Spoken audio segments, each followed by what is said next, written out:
Car ಅಪಘಾತದಲ್ಲಿ ಏನು ಗಾಯಗೊಂಡಿದ್ದರು, ಗುಣಮುಖರಾಗ್ತಾ ಇದ್ದಾರೆ. ಮತ್ತು ಅವರಿಗೆ ಇನ್ನೂ ಒಂದು 2-3 ದಿವಸದಲ್ಲಿ ಡಿಸ್ಚಾರ್ಜ್ ಮಾಡ್ತೀವಿ ಅಂತ ಹೇಳಿ ವೈದ್ಯರು ಹೇಳಿದ್ದಾರೆ. ಇವತ್ತು ಅವರಿಗೆ ನಾನು ನೋಡಿ ಬಂದೆ, ಭಾಳ ಲವಲವಿಕೆಯಿಂದಿದ್ದಾರೆ.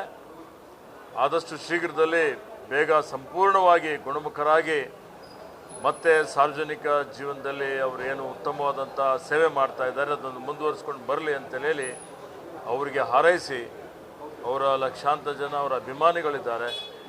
ಇವತ್ತು ಅವರೆಲ್ಲರ ಹಾರೈಕೆ ಇದೆ, ಬೇಗ ಅವರು ಗುಣಮುಖರಾಗಬೇಕು ಅನ್ನೋಂಥದ್ದು. ಮತ್ತು ಅವರು ಉತ್ತಮ ರೀತಿಯಲ್ಲಿ ಅವರು ಮತ್ತೆ ಹೊರಗಡೆ ಬಂದು ಸೇವೆ ಮಾಡ್ತಾರೆ ಅಂತ ಹೇಳಿ ನಾನು ಹೇಳಲಿಕ್ಕೆ ಬಯಸ್ತೇನೆ. ಐತಿಹಾಸಿಕವಾದಂಥ ಒಂದು ಸಮಾವೇಶ ಬೆಳಗಾವಿಯಲ್ಲಿ ನಡೀತಾ ಇದೆ. ಇದು ನಿಜವಾಗಿ ಹೇಳಬೇಕು ಅಂದರೆ 27ನೇ ತಾರೀಕಿಗೆ ಆಗಬೇಕಾಗಿತ್ತು.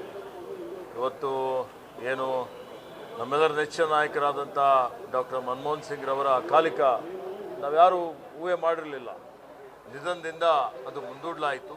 ಗಾಂಧಿ ಭಾರತ ಕಾರ್ಯಕ್ರಮ ಇವತ್ತೇನು ಮಹಾತ್ಮ ಗಾಂಧೀಜಿಯವರು 100 ವರ್ಷಗಳ ಕೆಳಗಡೆ ಭಾರತೀಯ ರಾಷ್ಟ್ರೀಯ ಕಾಂಗ್ರೆಸ್ನ ಅಧ್ಯಕ್ಷರಾಗಿ ಇಲ್ಲಿಗೆ ಇವತ್ತು ಬೆಳಗಾಂನಲ್ಲಿ ಆ ಅಧಿವೇಶನದ ಅಧ್ಯಕ್ಷತೆಯನ್ನು ವಹಿಸಿದ್ರು. ಅದರ ಸ್ಮರಣಾರ್ಥ ಇವತ್ತು ಜೈ ಗಾಂಧಿ, ಜೈ ಭೀಮ್, ಜೈ ಸಂವಿಧಾನ್ ಅನ್ನುವಂಥ ಒಂದು ಸ್ಲೋಗನ್ ಏನಿದೆ ಇದು ಅತ್ಯಂತ ಇವತ್ತು ಪ್ರಸ್ತುತವಾಗಿದೆ. ಏಕೆಂದರೆ ದೇಶದಲ್ಲಿ ಏನು ಭಾರತೀಯ ಜನತಾ ಪಾರ್ಟಿ ಕೇಂದ್ರದ BJP ಸರ್ಕಾರದ ಸಂವಿಧಾನ ವಿರೋಧಿ, ಪ್ರಜಾಪ್ರಭುತ್ವ ವಿರೋಧಿ ನೀತಿ ಎಲ್ಲ ಸ್ವಾಯತ್ತ ಸಂಸ್ಥೆಗಳ ದುರುಪಯೋಗ ಮಾಡಿಕೊಂಡು ಇವತ್ತು ಪ್ರತಿಪಕ್ಷದವರನ್ನು ಅವರ ಒಂದು ಧ್ವನಿಯನ್ನು ಅಡಗಿಸುವಂಥ ಕೆಲಸ ಭಾರತೀಯ ಜನತಾ ಪಕ್ಷ ಏನು ಮಾಡ್ತಾ ಇದೆ. ಇವತ್ತೇನು ಮಾನ್ಯ ರಾಹುಲ್ ಗಾಂಧೀಜಿಯವರು ಹೋರಾಟ ಮಾಡ್ತಾ ಇದ್ದಾರೆ, ಮಾನ್ಯ ಖರ್ಗೆಜಿಯವರೇನು ಹೋರಾಟ ಮಾಡ್ತಾ ಇದ್ದಾರೆ, ಇವತ್ತು ಯಾವ ರೀತಿಯಲ್ಲಿ ದೇಶದಲ್ಲಿ ಬರೀ ಬಂಡವಾಳಶಾಹಿಗಳಿಗೆ ಮಣೆ ಹಾಕ್ತಾ ಇದ್ದಾರೆ. ದಿನೇ ದಿನೇ ಬಡವರ ಮತ್ತು ಶ್ರೀಮಂತರ ನಡುವೆ ಏನು ಅಂತರ ಜಾಸ್ತಿ ಆಗ್ತಾ ಇದೆ. ಬಡತನ ರೇಖೆಗಿಂತ ಕೆಳಗಡೆ ಇರುವಂಥ ಜನರ ಸಂಖ್ಯೆ ಜಾಸ್ತಿ ಆಗ್ತಾ ಇದೆ. ಇವತ್ತು ಏನು ಗ್ರಾಮೀಣ ಭಾಗದಲ್ಲಿರುವಂಥ ರೈತರು, ಕೃಷಿಕರು, ಕಾರ್ಮಿಕರು, ಪರಿಶಿಷ್ಟ ಪರಿಶಿಷ್ಟ ಪಂಗಡ, ಹಿಂದುಳಿದವರು, ಅಲ್ಪಸಂಖ್ಯಾತರ ಮೇಲೆ ದಬ್ಬಾಳಿಕೆ ನಡೀತಾ ಇದೆ. ಎಲ್ಲ ಕಡೆ ಆತಂಕದ ವಾತಾವರಣ ನಿರ್ಮಾಣ ಆಗಿದೆ. ಇದನ್ನು ಹೋಗಲಾಡಿಸಬೇಕು, ನಿವಾರಣೆ ಮಾಡಬೇಕು. ಇವತ್ತು ಮತ್ತೆ ಏನು ಕಾಂಗ್ರೆಸ್ ಪಕ್ಷದ ಏನು ಸಂಕಲ್ಪ ಇದೆ, ಸರ್ವರಿಗೂ ಸಮಪಾಲು ಎನ್ನುವಂಥ ರೀತಿಯಲ್ಲಿ ಇವತ್ತು ಮತ್ತೆ ಒಂದು ಬದಲಾವಣೆ ತರುವಂಥ ರೀತಿಯಲ್ಲಿ ನಾವೆಲ್ಲರೂ ಸಂಘಟಿತರಾಗಿ ಹೋರಾಟ ಮಾಡುವಂಥದ್ದು. ಕಾಂಗ್ರೆಸ್ ಪಕ್ಷ ಇದು ಬರೀ ಒಂದು ರಾಜಕೀಯ ಪಕ್ಷ ಅಷ್ಟೇ ಅಲ್ಲ, ಇದೊಂದು ಆಂದೋಲನ.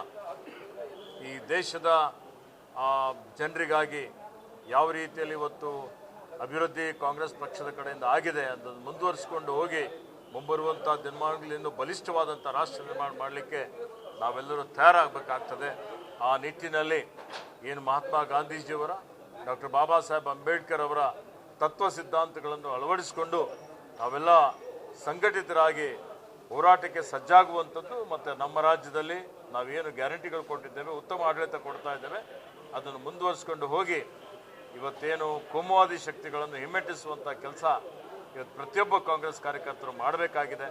ಅದಕ್ಕೆ ಒಂದು ಹೊಸ ಆಯಾಮ ಕೊಡಲಿಕ್ಕೆ, ಒಂದು ಹೊಸ ರೂಪ ಕೊಡಲಿಕ್ಕೆ ಇವತ್ತು ನಾಳೆಯ ಸಮಾವೇಶ ಇದು ಕಾರ್ಯರೂಪಕ್ಕೆ ಬರಲಿದೆ ಅನ್ನುವಂಥ ಒಂದು ಮಾತನ್ನು ನಾನು ಹೇಳಿಕೆ ಬಯಸ್ತಾ ಇದ್ದೀನಿ.